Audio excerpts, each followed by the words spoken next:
Today's show is sponsored by the ABV Network Merchandise Shop. Check out our large assortment of logo merch and our lifestyle collection as well. Just head over to abvnetwork.com and click on shop. We are also sponsored by The Bar to Go. The Bar to Go offers a fully customizable carrying case that allows you to take your favorite distilled spirits or cocktail ingredients with you. Whether you're looking for yourself, a customized gift, or logo items for your business or event, The Bar to Go can help. Check them out at thebar2go.com. Use the number 2 when you type out The Bar to Go. Did you know Neely Family Distillery now ships its popular distilled spirits directly to you? To order, simply call 859-394-3258. Tell them the ABV Network sent you. Finally, we are sponsored by the upcoming ABV Barrel Shop, a new liquor store experience coming to St. Louis, Missouri. The ABV Barrel Shop will serve as home to the ABV Network and will be owned and operated by Steve Akeley, Jim Fosnot, and Scott Creighton, a.k.a. the Barrel Buddies. To learn more about the investment opportunities in this new venture, listen to the ad at the end of this podcast. And now, on to the show. Let's drink!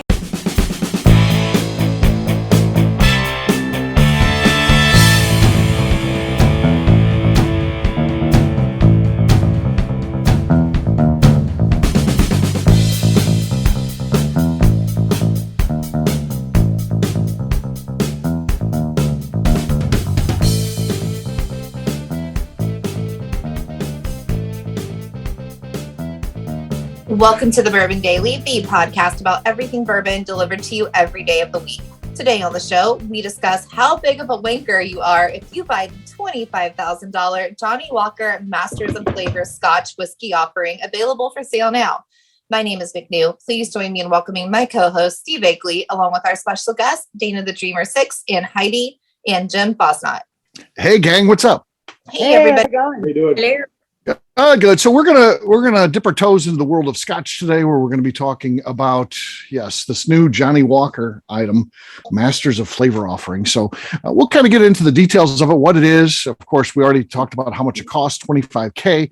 So that's interesting in and of itself. And we'll see. We'll see what we think of that. I don't know. McNew was pretty aggressive with the way she described how big of a wanker you are. So I don't know. We'll see if we consider it like that. We'll get to that after the break. For right now, Heidi said there's something she wanted to talk about. What is that, Heidi?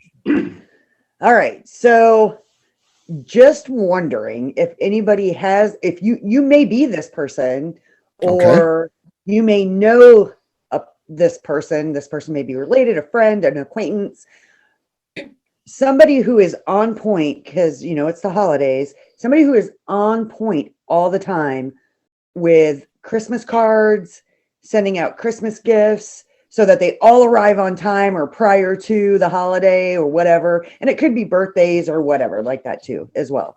Does anybody know said person? I do.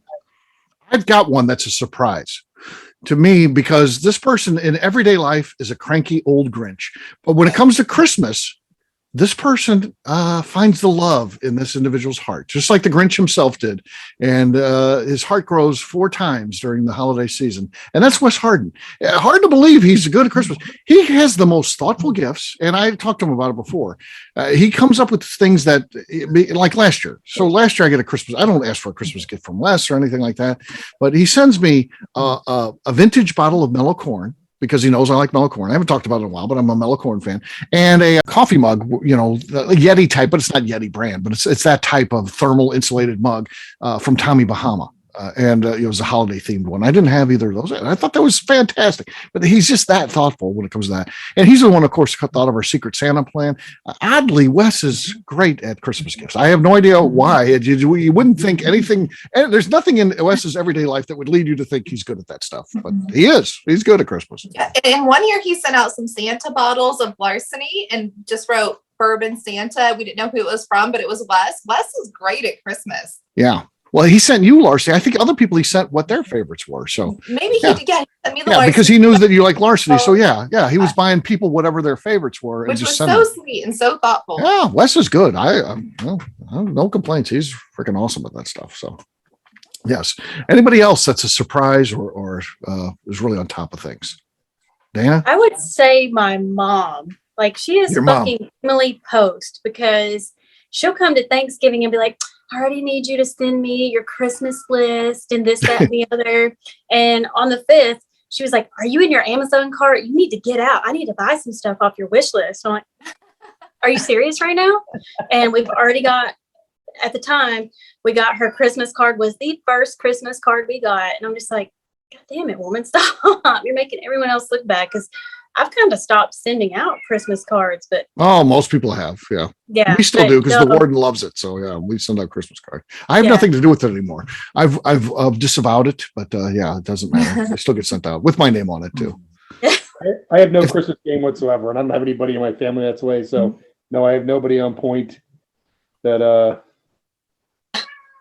No, my cat just brought me a gift, John. I literally bought Christmas cards for you last year because you said you wanted to send them out, and you didn't send out a single one. I know. Well, you could say someone in your life, but so that means Heidi's bad as well. You just said no one. Yes. And this is why I brought it up. Because every year, and you can go through like my Christmas boxes, and all you're going to find is like blank Christmas cards. Okay, we got like 5 years worth. So every year I'm like, no, I'm going to send out Christmas cards.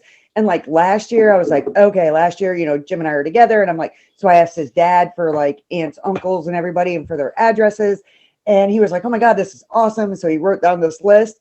And then I just get so busy with work that next thing I know, it's Christmas Eve. And I'm like, I didn't send out a god darn frigging card. I want a Christmas card with you guys with a photo with in matching PJs or something.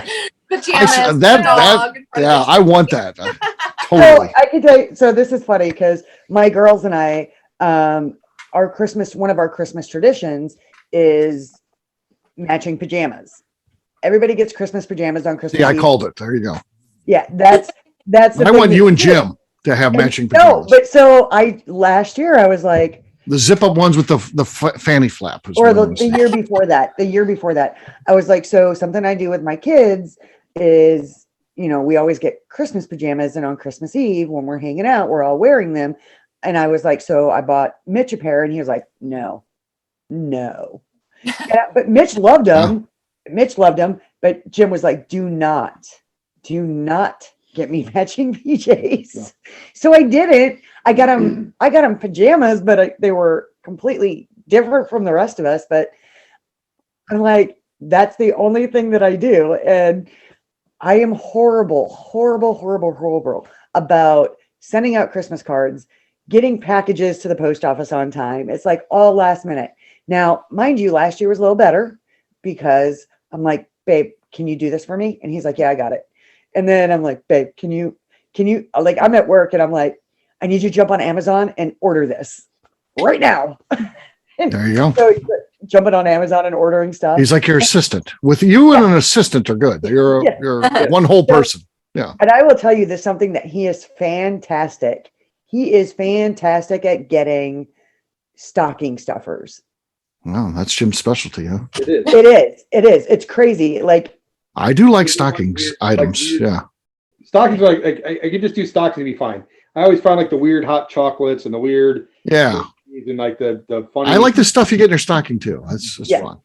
Yeah, it's my kids love it. Jim's a specialist. That should be a new business he starts. He's a stocking stuffer specialist. Yeah, stocking I would love that. I suck at stockings. Like, it'll be Christmas Eve. Right. That could be a business. I'm telling you. Yeah. We didn't buy stocking stuffers, and we're running to like Walgreens at 9 o'clock on Christmas Eve to buy goddamn candy because we forgot the stocking stuffers. It happens all the time, every year. So you have to understand, since I was a kid,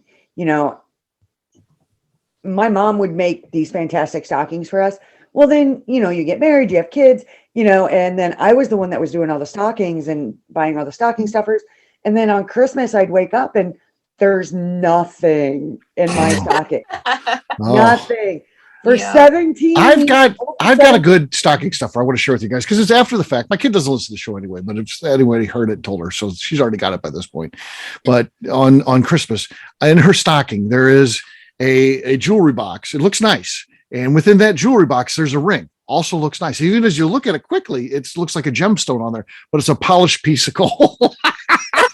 It's so fucking great. It's a ring with a polished piece of coal on it.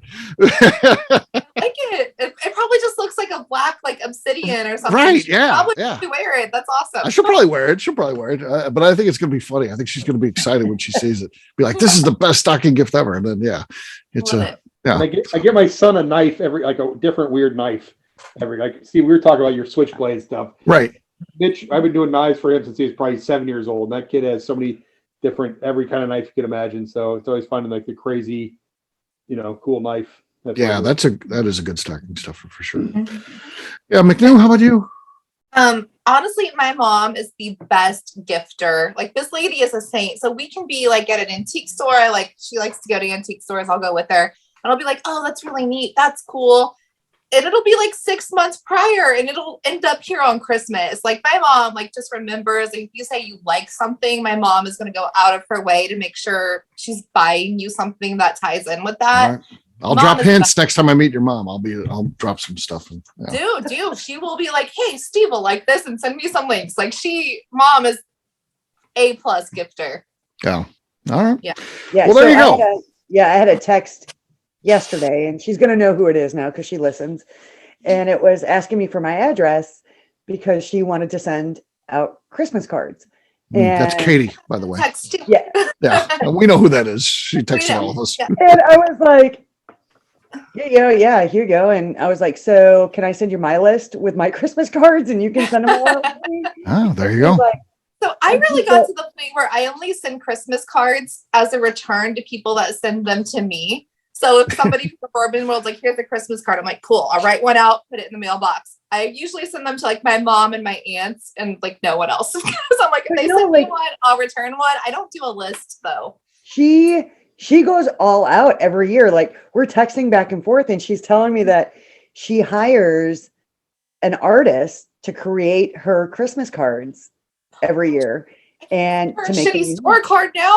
God. Katie is just cool. Everything about Katie is cool, actually. Yeah. And I'm like, oh, wow, that's awesome.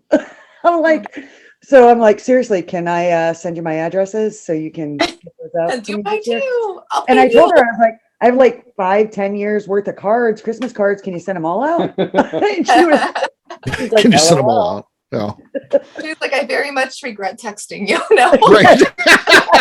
And flop. Yeah. Probably. But I thought that was awesome. She's on point right now. And I have one other Yes. person in my life that's like that too. But she, if you're hiring an artist to do your Christmas cards, That's pretty cool. That's really cool. I'm like, that's awesome. Yeah. All right. Well, guess what, gang? It is time to drink. What is everyone drinking? We're starting with McNew. McNew, what do you got? I'm going to go with some Bond and Lillard from the Whiskey Barons collection. Okay. Not much there, but you may even beat me. I've got Sazerac right here. Not known for a great cork pop at all. So that's why I think you're going to be okay. Here, what do we got here? No, terrible. Sloshy, low volume. McNew's got the lead, but terrible lead, Dana. So what do you got? Say me. Yeah. Sorry. So I bought a bottle of Dickel single barrel that's been aged 9 years. That was Okay. There you go. Ooh, that was There you great. go. Dana with a good cork pop, a rarity. Dana could win this thing. We'll see. She's still got Team Fosnot to go up against. And we know Heidi buys new bottles. We'll have Jim go first. We'll save Heidi for last because she spends on average per recording session $160. I'm going with a well-loved bottle of Woodhead. Blue Barrel from Woodhead. Oh, that's a good one. I like that. I haven't opened this in quite some time, so let's see what we got. Okay. Not enough to knock Dana off. No. Decent. It was a lot louder than McNew's and I's, probably combined, but not as good as Dana. So now, Dana, you're between you and Heidi. Of course, Heidi, we did 4 shows, so she's got about a $40 investment here. Is what we're guessing. So, Heidi, what do you got?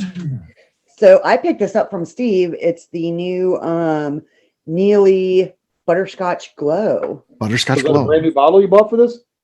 Yeah, of course. Bottle I didn't buy for this. I just wanted to get it. I mean, I'm gonna need you to stop. Oh, Dana, I'm sorry. I'm sorry. Ooh, Heidi killed it. Heidi gotcha. That was a cannon. Sorry, Dana. Yeah, Heidi has I once would- again bought her way to the cork pop. So cheers. Cheers. Cheers.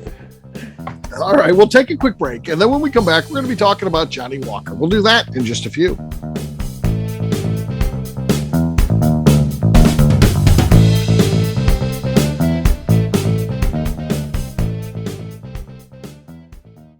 Hello, this is Steve Akeley of the ABV Network. Let's talk about the people who make this show happen. First up is Leatherwood Distillery in Pleasant View, Tennessee.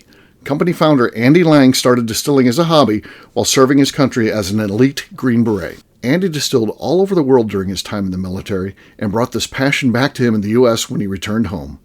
A visit to Leatherwood combines Andy Lang's unique distilled spirits and a museum of artifacts from his time serving the U.S. Share a drink with a fallen soldier at their bar where you can grab an acrylic bio off the wall that celebrates the individuals who gave the ultimate sacrifice to protect his or her country. They will also ship their distilled spirits directly to you, so check them out at leatherwooddistillery.com.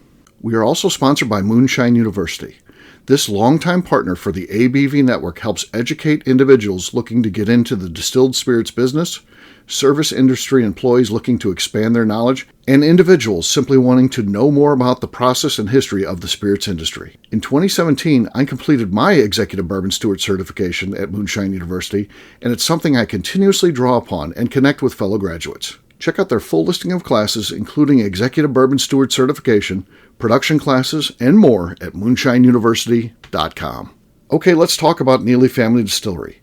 In 2018, I met Royce Neely at an industry event. He started appearing on our shows, and we became friends during my frequent visits to Kentucky. Today, he's leading the way for young distillers making their mark on the bourbon industry.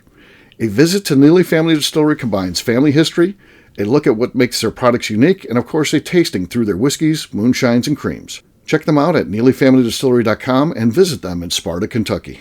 All right, back to the show.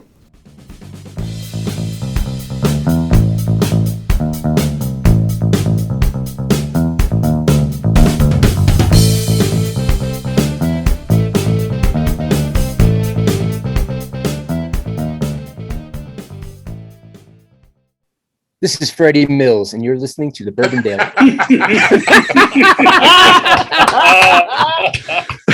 Welcome back to the Bourbon Daily. Today we dive into the world of Scotch to a $25,000 Johnnie Walker.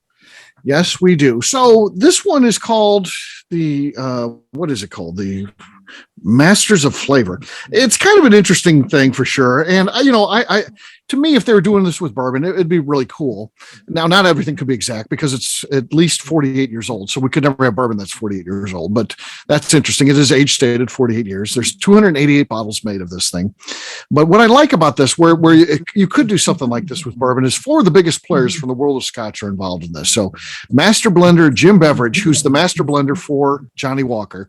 This is his final contribution before retiring after a 30-year career. So that is very cool. This is kind of on his way out, his gift to the world of Scotch. He's got malt master Donna Anderson. Again, these are all people that are at the top of their game. Not necessarily, we don't recognize them as bourbon fans, but they are really big time people that work in the world of Scotch. So they go to the number one malt specialist, Donna Anderson. They go to a cask master. So again, kind of a maturation person, we would call it bourbon, James Carson. And then a distillation master, Douglas Murray. So those are the ones that were involved in this. It comes in a Baccarat crystal decanter, a bespoke oak cabinet, which is basically just a wood box, of course. But when you're selling it for $25K, you got to come up with cool names. Now, again, what I don't like about this is it comes in at 83.6 proof. So, they got to stretch this thing out as much as they can because, this is it. So, but $25,000 price tag, to me, that seems excessive by any standards. Cool, 48 years. That's unbelievable.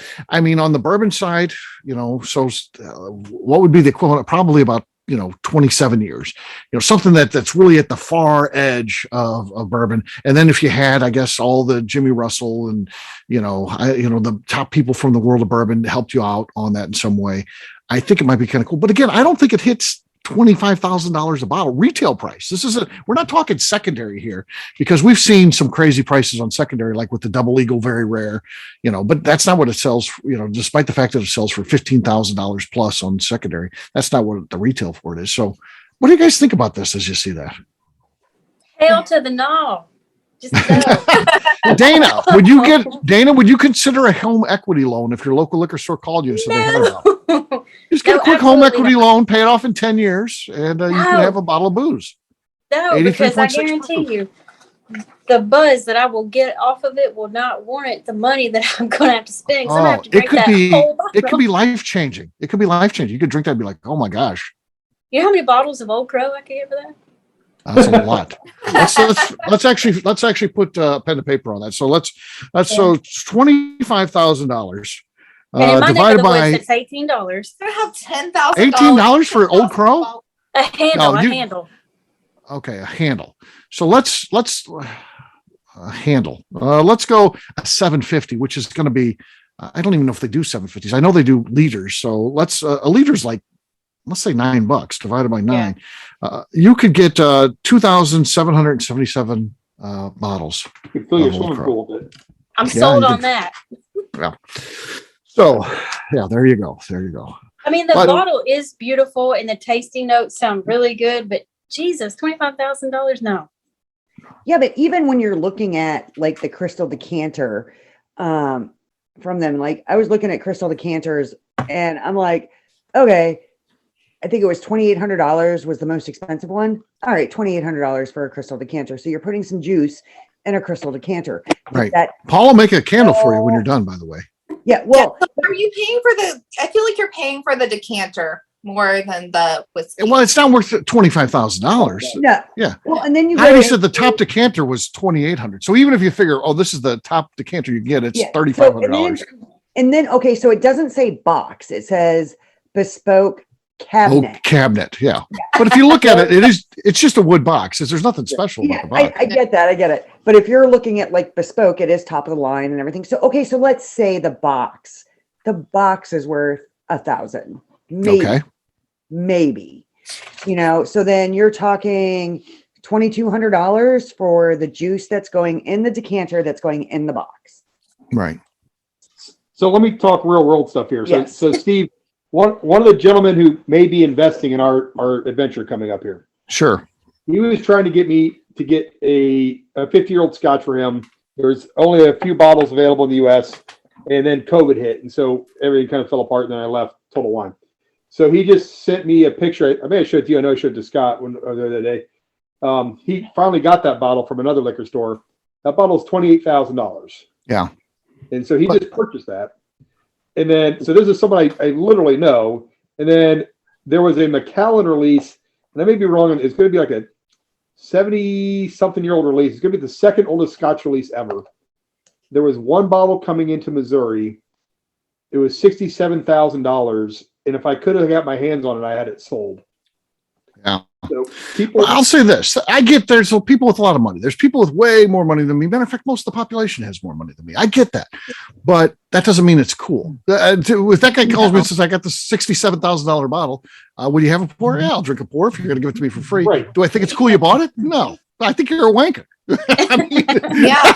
you're pissing away money. I'm looking at this price tag of like, this is more than like all of my vehicles put together. Like, this is stupid. Like, who's Yes. gonna get that on a single bottle of whiskey? Yeah. Like, if So you you have to got it, look at it- that good for you, but I think it's a stupid purchase. I don't think it's stupid if you have crazy money. What are you going to Yeah. spend? Like, I wouldn't do it personally. That's my whole thing. Like, people try and get me into Scotch. I'm like, I have a big enough vice with bourbon. I can legitimately get some of the best bourbons in the world for $100 or less. Right. Like, Right. But to me, that's what makes this so insulting, because this guy would buy this and think he's cool, but he's not. He's buying an 83.6 proof whiskey. 83.6 proof with 83.6 proof whiskey. He's a wanker. The joke is on him. The distillery's got to be laughing about this because they sold an 83.6 proof whiskey for $25K. To me, you'll never impress me with that. That does not impress me. I don't care how much money you got. it doesn't impress me either, but if you have the money, whatever you're spending on, I don't care. Well, and that's the whole thing. Like, we're common folk here. Right. You But know, I could win the lottery tomorrow, win $350 million. I wouldn't buy that. okay, Yeah. let's say that Steve won 700 million You're right. in the That'd lottery. be cool. And he does cash buyout, whatever. Go ahead. So say you get 400 million out of that. Right. This comes up and you have the opportunity to buy it. No, Steve, I wouldn't buy that in a chance. Scotch, but if it was the last, if they stumbled across an orphan barrel of Stitzel-Weller, it's the last Stitzel-Weller barrel in existence, and they open that barrel up and it has one bottle left in it. That's all that was left after sitting there for years. $100,000. Yeah, and it's it's $25,000. Would you buy that bottle if you were worth? No, because I can still drink all this other stuff for so much less than that I like. Could, but if you were worth $50 million, would you buy it? I'm just a normal person. At the end of the day, I'd still drive an Elantra. I'd still live at my house where I live right now. Yeah, would absolutely. I don't think you'd drive an Elantra. I think you'd maybe still live with. No, I would drive my Elantra. I don't want another car. I like my Elantra. That's my dream car. It was my Elantra. I've got my dream car. Seriously, you grew up going, I want an Elantra. Yeah, that's what I want. I get like 45 miles to the gallon on that thing on the highway. That's for me. That's gold. That's a dream car. You have $400 million. It doesn't matter. I'll spend some money. I'll take some nice vacations and stuff, but I'm not going to spend it on overpriced booze. Okay. I'm not going to piss any money away ever. That bothers me. And this is pissing your money away. This is pissing away $25K. I get you got it, but still, it's insulting that you would piss that money away on that. It has to be subpar whiskey. You can't tell me this is any good.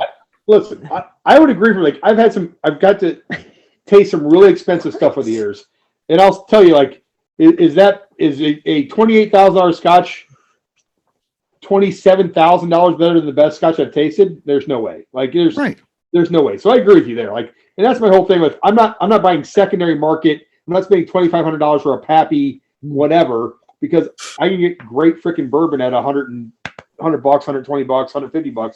So I would never spend $2,500. So to some degree, I'm with you, Steve. Yeah.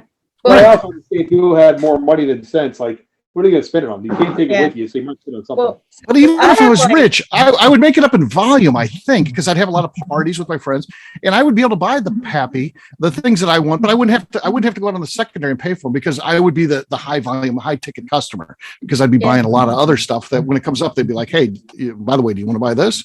And if not, I'll say, well, I'll shop my business elsewhere. That's how I would get that stuff. But I still would, even if I won that $700 million lottery, got cleared $400 million. I'm telling you, I would not spend $3,500 on a bottle that sells for $299. Yeah. I wouldn't. And the last thing I would want to buy would be a Scotch because I have PTSD, post-tasting Scotch disorder, and all I think is cigarettes. Like, I'm out.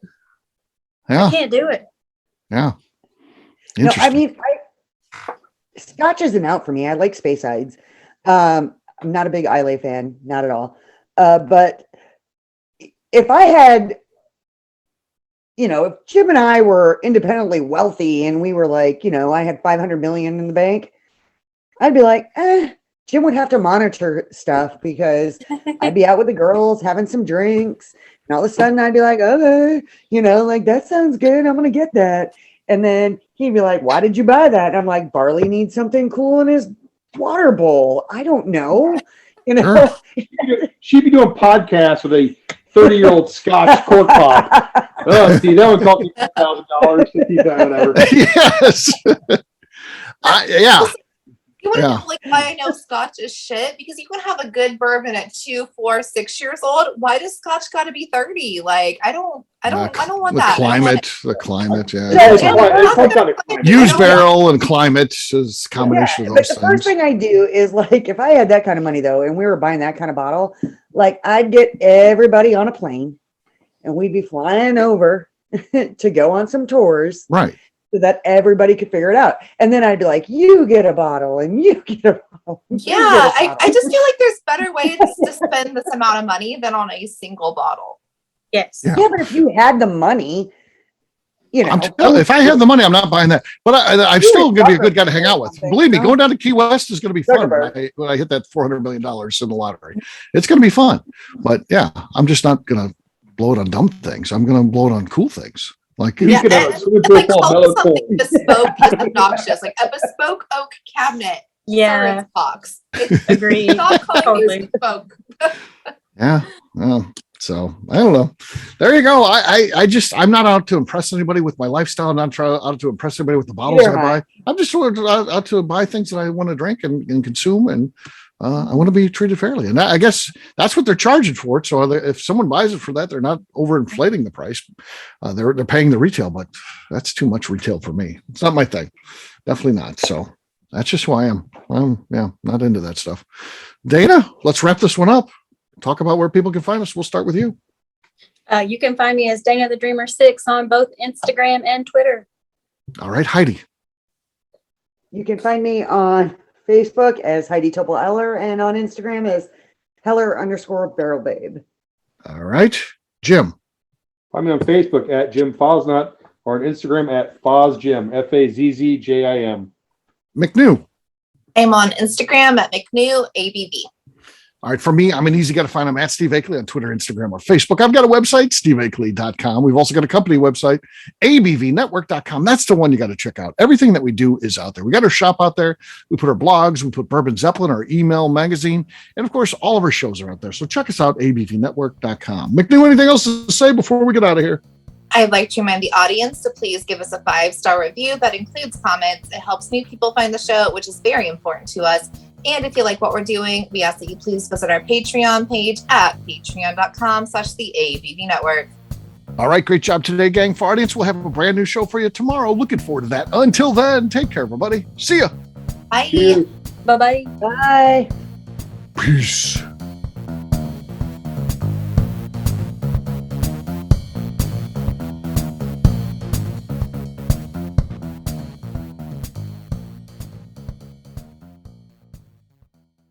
Before we finish the show, let's talk about some great companies that support the ABV network. First up is Moonshine Still Pro. Moonshine Still Pro has a full line of products to help the home distiller.